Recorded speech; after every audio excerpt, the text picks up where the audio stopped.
A nossa casa está sempre construindo, não é verdade? Quem tem casa sabe como é que é isso. Reforma, constrói, amplia, cuida. E assim a nossa vida espiritual com Deus também. E assim a nossa família com Deus também. Então nós temos que ter essa noção de que a nossa obra não está concluída. A nossa família não é perfeita e a nossa vida não é perfeita, mas nós podemos aperfeiçoar, nós podemos melhorar. Só que a gente só vai conseguir alcançar isso se a gente tiver Jesus. Deus deu um modelo de família que está lá em Gênesis, no capítulo 2, quando ele falou, deixará o homem, seu pai e mãe, e unirá a sua esposa. Ele já deu um modelo, isso é uma receita. Homem mais mulher igual a casamento, família. Não existe homem mais homem igual a família. Não existe mulher mais mulher igual a família. Homem mais mulher igual a família. E eles se tornam uma só carne. Você pega um ovo e pega o açúcar, mistura os dois, vira gemada. Você separa os dois depois? Não. Virou uma coisa só. Homem mais mulher, família. Se tornam um. Nós temos que ter essa noção, porque às vezes a gente toma decisões e acha porque a gente não sabia, a gente não vai ser responsabilizado por ela. As decisões que nós tomamos, elas vão nos acompanhar pelo resto da nossa vida. Então, quando nós decidimos nos casar, nós estamos fazendo uma ligação aqui na terra, e a Bíblia fala que será ligado na terra, será ligado no céu. E na frente do padre, na frente do pastor, o casal fala assim, nós vamos ficar juntos até que a morte nos separe.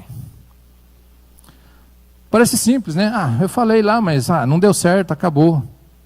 Nós estamos quebrando um juramento que a gente fez perante quem? Deus. Vocês notam a importância, a seriedade disso? Você fala assim, mas eu nunca me dei conta que era tão importante assim, ou tão sério assim. E é sério e é importante. E nós vamos prestar conta disso com Deus, porque, mas eu nem imaginava que era tanto assim. Infelizmente, eu vou dar uma má notícia. Não é por causa da tua ignorância, é por causa da minha ignorância que nós vamos deixar de ser cobrados por Deus. Lá em Oséias ele fala assim, o meu povo padece porque falta conhecimento.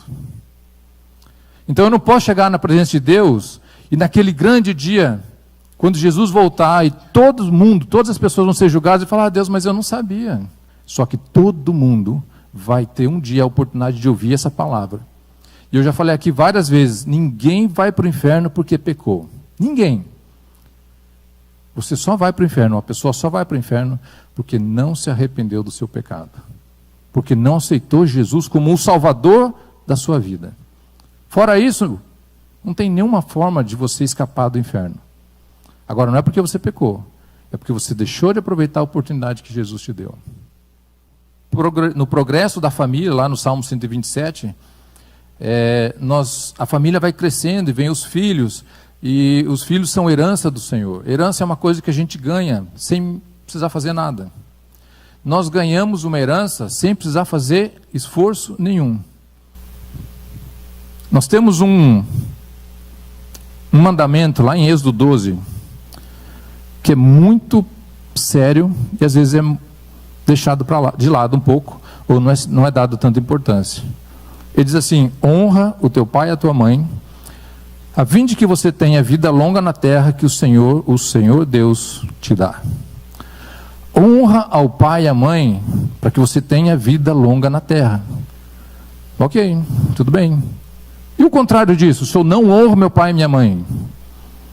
Vida longa na terra não é simplesmente vida longa de dias, vou ficar até velhinho, não. É vida abundante na terra, é vida com consistência na terra.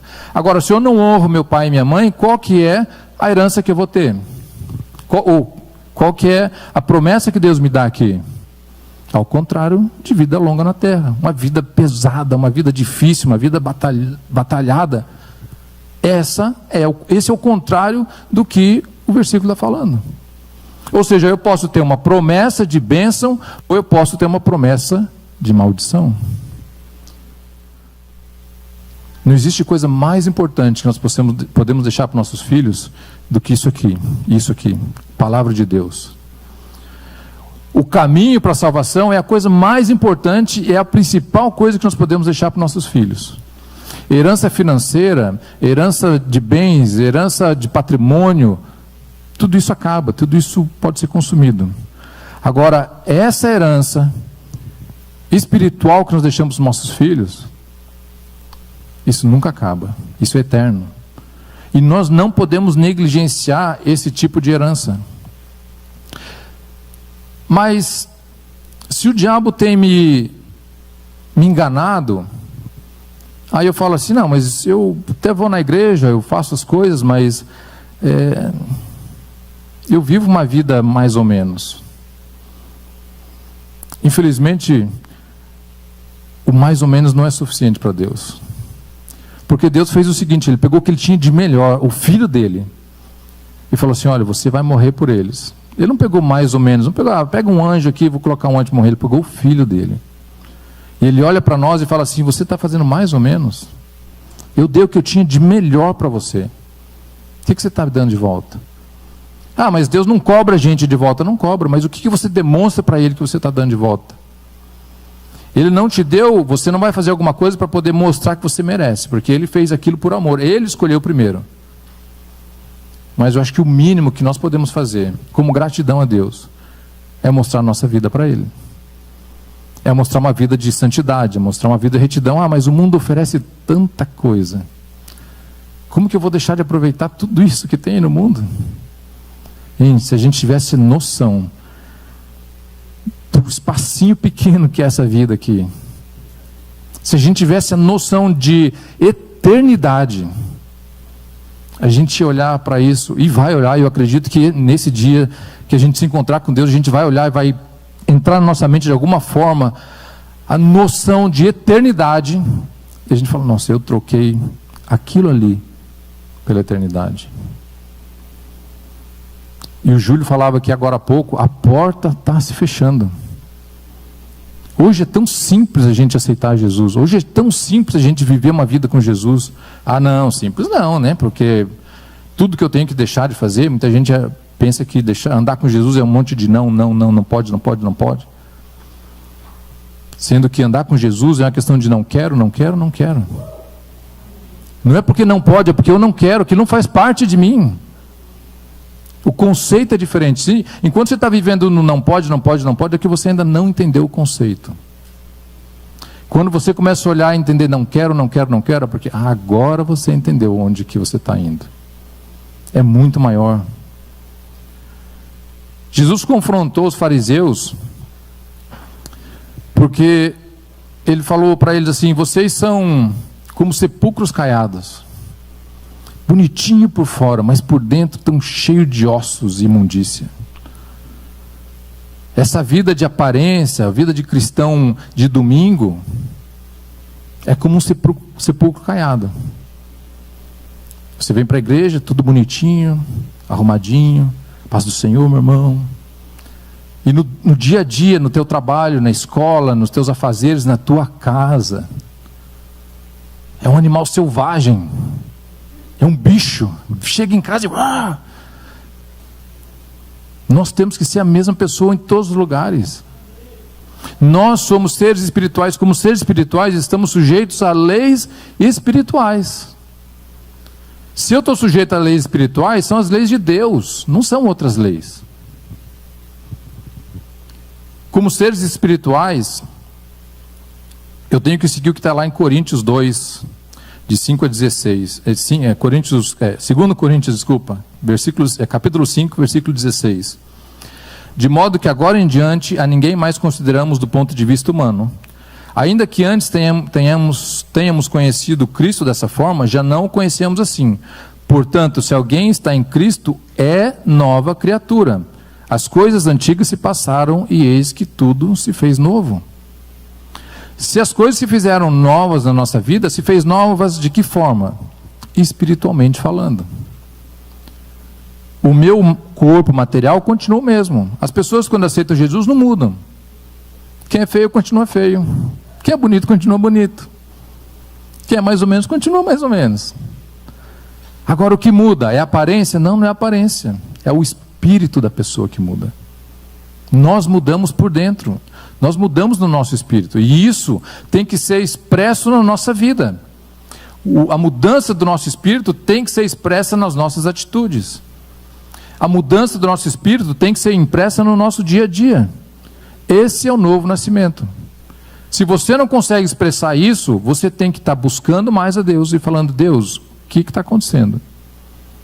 Aonde que eu tenho que buscar para poder tirar da mão do diabo essa chave que está dando a ele abertura para entrar na minha casa, para entrar na minha vida e bagunçar a minha vida? Existem tentações, existem problemas que todos nós enfrentamos. Para alguns pode ser tirar de letra, para outros pode ser mais difícil. Da onde que vem isso? Alguma coisa no mundo espiritual está amarrando você, e o diabo tem uma corrente no teu pescoço, e toda vez que você tenta correr, ele puxa aquela corrente. Precisa do quê? Libertação. Ah, mas então quer dizer que eu estou possesso? Não, não está dizendo, não está possesso. Existem dois tipos de ação do diabo. Uma por dentro, que é a possessão, e uma por fora, que quando o diabo senta em você, você não faz as coisas sem noção, mas você tem aquela vozinha. Isso chama opressão. E o diabo te conduz falando: oh, por que você não vai por aqui? Oh, por que você não vai por ali? Agora, se realmente nós nascemos de novo, a nossa vida tem que expressar isso. Paulo disse lá para os Gálatas: entretanto, o fruto do Espírito é amor, alegria, paz, paciência, amabilidade, bondade, fidelidade, mansidão, domínio próprio. Contra essas coisas não há lei. Já que vivemos no Espírito, andemos também no Espírito. Isso aqui não é só para estar na Bíblia. Isso aqui é para mim viver dessa forma. Ah, mas domínio próprio, aí também você está pedindo demais, né? Se alguém pisar no meu pé, eu vou pisar no pé dele, eu vou chutar. Não. Domínio próprio, eu tenho que me segurar. Ah, quando eu escuto alguma coisa que eu não gosto, eu falo mesmo. Expresse Jesus através da tua vida. Expresse Jesus na tua casa. Expresse Jesus nos lugares onde não tem, onde o pastor não estiver olhando. Porque tem muita gente que na frente do pastor: se o pastor não estivesse ali, eu tinha dado uma resposta. Só que Deus está te olhando. Deus está te olhando. Nós temos que ter uma vida inteira, completa na presença de Deus, não parcial, não em alguns momentos, porque senão nós estamos nos enganando. Porque senão nós vamos olhar no Salmo 127 e vamos ver o quê? Que Deus não edificou a nossa casa, e eu estou trabalhando em vão, eu estou perdendo tempo. É o que fala o Salmo 127. Agora, nós queremos uma família restaurada, nós queremos uma família melhor. Eu quero uma família que possa viver isso daqui na integridade. Então minha esposa tem que mudar. Minha esposa reclama demais, minha esposa gasta demais, ela tem que mudar, porque senão minha família não vai funcionar. Deixa eu te dar uma notícia: a mudança tem que começar por você. A mudança tem que começar por mim. Mas ela não vai mudar. Muda você. Muda você. Você entendeu? Você entendeu até aqui qual que é o papel? Então muda você. Muda você, porque com a tua mudança, tua esposa vai mudar. Com a tua mudança, teus filhos vão mudar. Com a tua mudança, o ambiente vai mudar. Mas eu fiquei o dia inteiro bonzinho, não falei nada. Não é um dia. É vida. É dia a dia. Eu falo para a Isabela, esses dias eu estava de castigo. E pai, quanto tempo eu vou ficar de castigo? Filho, depende de você. Mas essa semana toda eu fiquei bem. Eu falo: não é uma semana, eu preciso ver que você realmente mudou. Porque senão é fácil também, né? Faço uma promessa, ficamos 21 dias. Muitos aqui ficaram 21 dias de consagração, não comendo carne. Confesso que não foi fácil. Eu gosto de carne. Mas eu fiquei os 21 dias, porque eu tinha prazo limitado. 21 dias, beleza. Agora, se Deus falasse: fique sem comer carne. Ai, Deus, quanto tempo? Não, até eu falar. E se Deus falasse: não, continua. Mais 21, mais 21, mais 21, mais 21. Nós temos que entender que a nossa vida com Jesus não é assim por prazo limitado. A nossa vida de Jesus tem que ser uma constância. Então, quando eu começo a mudar a minha vida, para mudar a vida da minha família, eu começo a ver mudança. Quando eu começo a partir da minha vida a fazer algo pela minha família, a partir da minha vida, eu começo a fazer algo para as pessoas que estão ao redor de mim, eu começo a ver mudança. Mas vocês nem perceberam nada. Não tem problema, continue, porque Deus está percebendo. Da mesma forma que você não precisa fazer nada para o pastor ficar olhando, foi bom, hein? Acho que gostei disso. Ou para o pastor falar, não faz isso aí. Não, Deus é o que vai te julgar. Não sou eu, não são os pastores, não é o teu cônjuge, é Deus. E para Deus não tem como a gente enganar. Para as pessoas, você pode até falar uma coisa e no teu coração está sentindo outra. Às vezes você fala, que bonitinho que você está, Chechel, que roupa linda que você está, camisa florida, gosto muito de camisa florida. Aí ele te dá uma camisa florida de presente, meu Deus do céu, a camisa que o Chechel me deu. Você falou alguma coisa da boca para fora, mas o teu coração era diferente. O teu coração sentia diferente. E aí o Chechel falou, que legal, ele também gosta de camisa florida, vou dar uma para ele. Eu, não é isso. Não se preocupe, Thiago, eu gosto de camisa florida, só não uso. Mas nós estamos entrando num momento da humanidade. Eu não sei se vocês já perceberam isso, mas parece que o relógio da humanidade, existe inclusive esse relógio do fim dos tempos, né? Está chegando nos momentos finais. Está no finalzinho. Eu vi anteontem uma reportagem que saiu de uma pesquisa do IBGE no Brasil. Os evangélicos triplicaram nos últimos 20 anos. Triplicaram no Brasil nos últimos 20 anos. E a palavra de Deus nos diz que no final dos tempos, nos últimos dias, ele é derramado o Espírito Santo. E às vezes a gente fica pensando, vai ser uma coisa trondosa, né? E às vezes esse movimento está crescendo, pessoas estão conhecendo Jesus, e é o derramar do Espírito Santo. E a gente está se acostumando, que legal, é isso aí. E é um sinal do final dos tempos, é um sinal de que a porta está fechando, é um sinal de que Jesus está voltando. Mas mais para frente eu decido, mais para frente eu mudo. Tem tempo ainda, como o Júlio falou muito aqui, que tocou muito no meu coração, porque é aquilo que está acontecendo aqui. Em Malaquias, capítulo 4, versículo 6, ele fala, vejam, eu enviarei a vocês o profeta Elias, antes que venha o grande e temível dia do Senhor.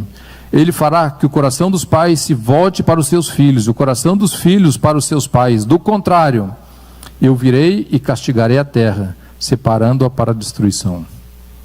Nós estamos vivendo esse tempo agora. Nós estamos vivendo esse tempo.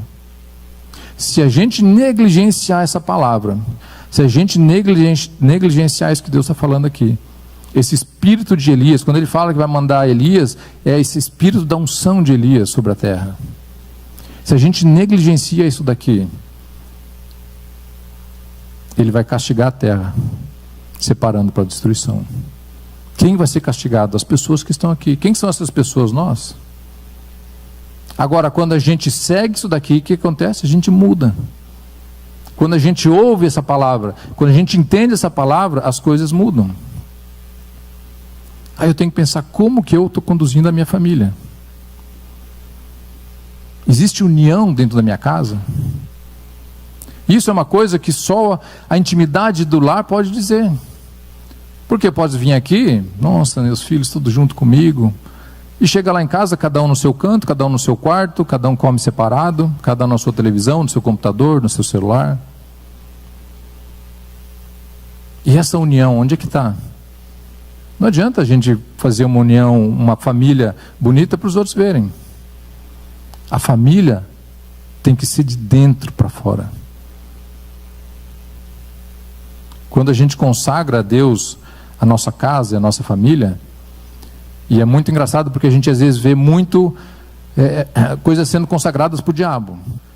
E às vezes nós cristãos que temos um Deus todo poderoso, não consagramos a Deus. Consagra a Deus a tua família, consagra a Deus a tua casa. Chama o Espírito Santo para morar com você, chama o Espírito Santo para morar na sua casa. Todo tempo, chama ele para morar na sua casa, para fazer parte do seu lar, da intimidade do seu lar. Tem um problema lá na sua casa, fica de bico, fica virado. Chama teu cônjuge, vamos conversar. Conversar para brigar? Não, conversar para resolver. Conversar para a gente orar junto e colocar uma pedra sobre isso. Se tiver que ser pedido perdão, peça perdão. Se tiver que perdoar, perdoe. Mas não deixe isso na mão do diabo. Não dê espaço para o diabo dentro da sua casa. Não deixe ele olhar para você e falar assim, legal, esse rancorzinho que você guardou era tudo que eu precisava. Porque lá para frente eu vou usar esse rancorzinho que você guardou para você jogar na cara dele e jogar na cara dela. E você acha que ele não vai usar? Fala, não vou usar isso aí, isso é pesado demais. Não, ele vai usar. Ele vai usar contra você.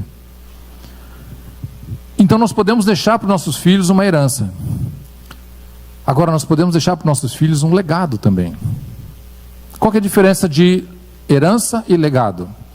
Herança é tudo aquilo que nós deixamos para os nossos filhos. E legado é tudo aquilo que nós deixamos em nossos filhos. Existe uma diferença simples, mas faz toda a diferença. Um você deixa para eles, e o outro você deixa dentro deles. A herança, como eu falei do pai, o filho recebe sem precisar fazer nada. Simplesmente por ele ser filho, ele recebe a herança. E nós temos uma grande vantagem, porque nós recebemos uma herança também, uma herança espiritual. Todos aqueles que aceitaram Jesus receberam uma herança espiritual. Está lá em Romanos, capítulo 8, versículo 15, que diz assim: pois vocês não receberam um espírito de escravidão, para novamente temerem, mas receberam o espírito que os torna filhos por adoção. Presta atenção nisso, os torna filhos por adoção, por meio da qual clamamos, Abba, Pai. O próprio Espírito, e esse Espírito é o Espírito de Deus, testemunha ao nosso Espírito que somos filhos de Deus. E se somos filhos, também somos herdeiros de Deus. E co-herdeiros com Cristo. Se de fato sofremos com Ele, também com Ele seremos glorificados. Agora preste atenção, como eu falei para você, ali fala, somos filhos por adoção. Por que Paulo colocou filhos por adoção? Você já percebeu que um filho, ele pode vir de forma não intencional? De repente estava na noite, estava na balada, encontrava uma menina, lá teve uma noite com ela e de repente, bum, o barrigão cresceu. Você não conhece, não quis, não planejou, não pensou, mas de repente tem uma criança, que infelizmente nos dias de hoje, pode estar na linha de resolver esse problema. Você não pensou naquilo, vamos lá, vamos fazer um filho. Não, foi não intencional. Agora, quando você adota, é diferente, não? Quando você adota, você procura, você busca, você olha, você estuda, você investiga, você se prepara. Ninguém chega assim em casa, amor, adotei uma criança. Não. Você não chega do trabalho e fala, estou indo para casa, acho que vou passar ali a adotar uma criança, vou chegar em casa. Não. Você faz uma coisa intencional. Para adotar, você adota porque você quer. Para você ter uma criança natural, pode ser sem querer. Agora, para você adotar, você tem que querer. Deus quis ter filhos de adoção. Deus não escolheu você por acaso. Deus não me escolheu por acaso. Ele pensou na gente, Ele planejou a gente. Nós somos filhos de adoção porque Deus pensou em nós. Não foi por acaso. Não pense que você é fruto do acaso. Deus pensou em você e Ele decidiu te adotar. Essa intenção de Deus mostra o amor dEle por nós. Essa intenção de Deus mostra o quanto Ele se preocupa com a gente. Ainda que o diabo tente falar para você que não, Deus se preocupa com cada um de nós. É importante a gente saber que dentro dessa família espiritual de Deus, todos nós temos um papel. Dentro dessa família espiritual de Deus, todos nós temos um propósito. Ninguém faz parte dessa família simplesmente para fazer número. Porque Deus escolheu você. Então Ele te deu um propósito de estar ali. Pode ser diferente do meu, e eu acredito que cada um tem um propósito diferente, mas todos nós temos um propósito na família de Deus. É importante você saber disso, e é importante você colocar em prática o teu propósito. É importante você colocar em prática o talento que Deus colocou dentro do seu coração. Eu não posso estar aqui cantando ou tocando instrumento. Até tentei na juventude tocar alguma coisa, só tocava as pessoas de perto de mim. Nunca deu certo. Eu falei, então, bom, esse não é meu talento, vamos para outro lado. Agora, todos nós temos um talento especial, dado por Deus. Use esse talento dentro da sua casa, use esse talento dentro da sua família. E eu estou falando de família como a primeira célula, ou a célula máter da união, mas a família engloba a família em geral, teus pais, teus irmãos mesmo. Quando a gente olha para trás, use esse talento dentro da sua família. Quando a gente pensa em herança, a primeira coisa que vem na nossa cabeça é dinheiro, né? Vou receber uma herança, vou receber um dinheiro. E a gente pensa em deixar uma herança para os nossos filhos, a gente pensa em deixar uma herança financeira. É bom. Eu nunca recebi uma herança, mas eu imagino que seja muito bom. Você nunca ter trabalhado para nada, de repente fala, olha, fulano morreu, deixou uma herança, não sei quantos milhões para você. Amém, né? Coisa boa. Agora, você já descobriu que tinha um pai que você não sabia e ele te deixou uma herança. Agora, não é só do dinheiro que a gente está falando. Porque o dinheiro, o diabo falou para Jesus, lá quando ele estava sendo tentado, olha aqui, ó, todos os reinos da terra, se você se prostrar e me adorar, eu vou te dar tudo isso aqui. E infelizmente o diabo tem, da mesma forma, usado o mesmo argumento, tem usado a mesma ladainha e tem convencido a muita gente que tem olhado a riqueza da terra e fala assim, uau, é isso que eu quero, é isso que minha família precisa, é isso que eu preciso deixar para os meus filhos. E se empenha naquilo ali e se empenha no lugar errado. Infelizmente, porque toda essa riqueza vai ficar. A Bíblia fala que a gente tem que acumular tesouros no céu, onde a traça e a ferrugem não consomem. Tudo da riqueza que você tem aqui vai ficar. Já é comum esse ditado de que caixão não tem gaveta. Então nada que você tem, por mais precioso que seja, não vai levar. Você nem se vestir não vai. Outras pessoas que vão vestir por você. Aquele terno bonitinho que vocês pensavam em usar, nem vai ser aquele. Vão te dar um terno listado lá para você usar. E você vai com ele. E não vai poder nem reclamar. Vamos dar valor nas coisas que têm valor. Agora, quando a gente ouve em herança, é muito comum ouvir falar sobre herança maldita, né? Herança maldita, você recebeu uma herança maldita. Mas a Bíblia não fala só de herança maldita, ela fala de herança ruim que vai passar, porque ele fala que ele é um Deus zeloso e olha o pecado dos pais nos filhos até terceira e quarta geração, ou seja, ele vai continuar olhando aquilo ali, o diabo vai continuar fazendo surgir e vai surgir até terceira e quarta geração.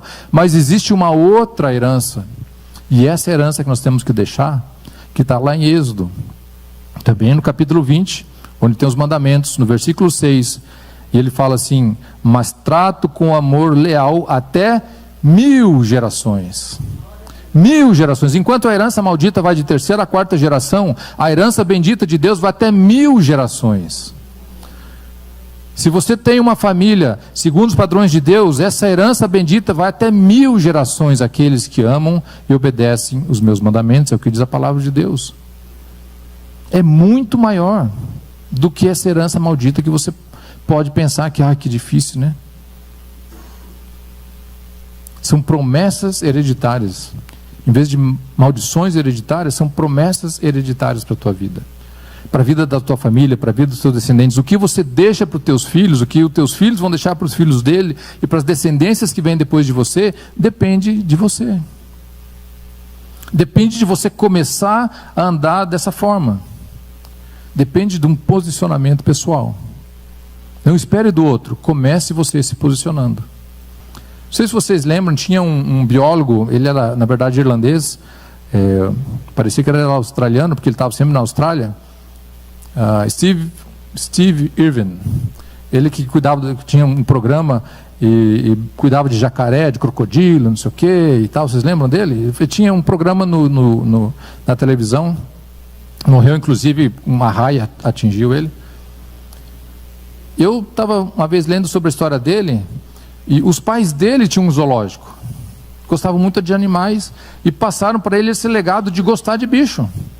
Não passaram para ele uma herança, passaram para ele um legado de gostar de bicho. E ele continuou com esse legado dentro dele. E esse legado continuou com a filha dele também. Isso é um legado que você passa para os teus filhos. Agora, como que você quer que os teus filhos continuem dentro da igreja? Como que você quer que os teus filhos sigam a Deus, se no centro do lar, na intimidade do lar, eles não veem você servindo a Deus? Se no trabalho teu, eles não veem você servindo a Deus? Tem um problema muito grande, e isso eu diria que a maioria das igrejas enfrentam. Filhos pequenos começam a ouvir isso. Termina o culto, nós estamos indo para casa, esposa e esposa. Você viu o culto hoje?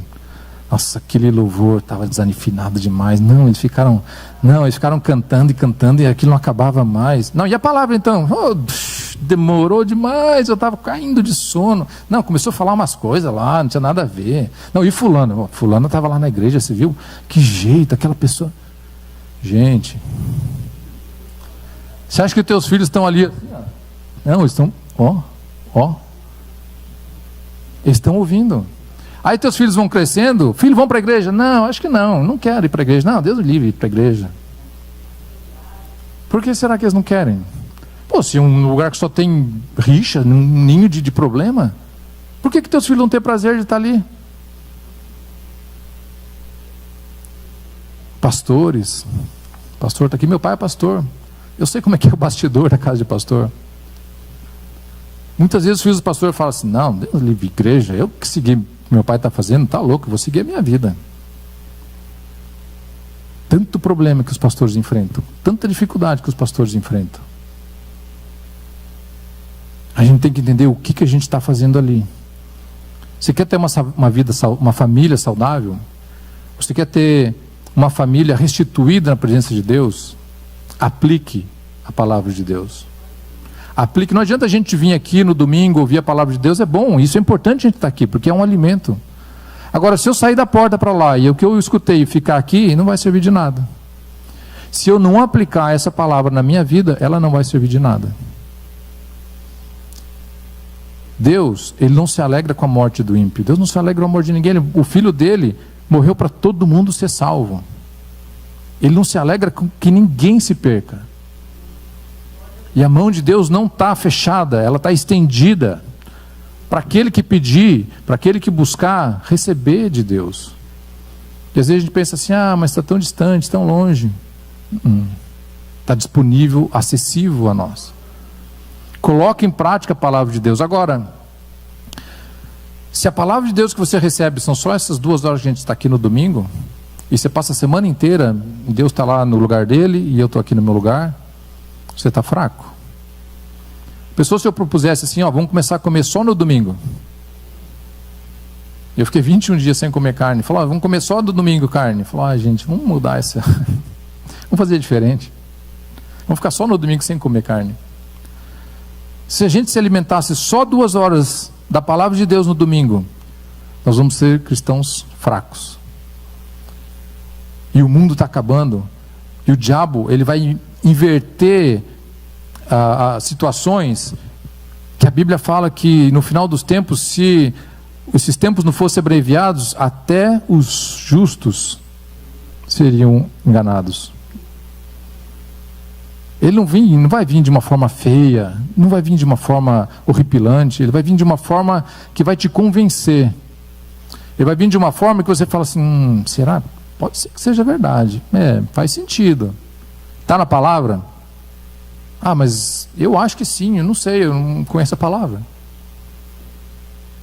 Como que você vai poder discutir alguma coisa? Não, peraí, deixa eu lá perguntar para o pastor. Não, o pastor não está acessível. Então eu vou perguntar. Não está acessível.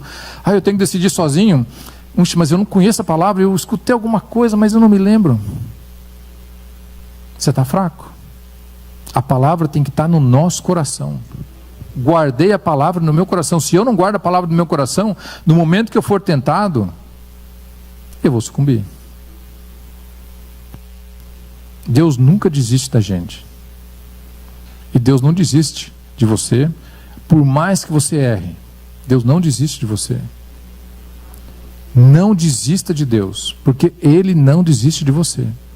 Não desista da sua família, porque esse é um exemplo de Deus. A família é um projeto de Deus, por isso não desista dela. Não desista dos seus filhos, não desista dos seus pais. Ah, mas você não entende. Meu pai fez isso comigo, minha mãe nunca deu importância para mim, meu pai me abandonou quando eu era pequeno, meu pai fez isso, meu pai fez aquilo.